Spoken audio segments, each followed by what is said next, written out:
Prakash DJ शहर निवासी बाबूजी, आपके इस डांस पर, आपके इस कला पर, आपके इस चटक मटक चेहरे पर खुश होकर 20 रुपए इनाम दे रहे। कह रहे हैं डीजे में हमको बोलना चाहने ले चलेंगे।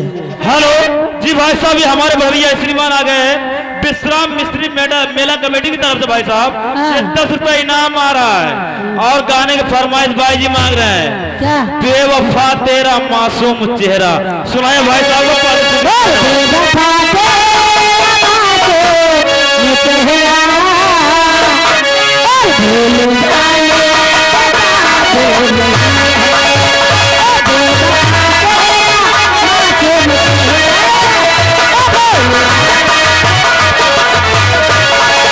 Hello hello hello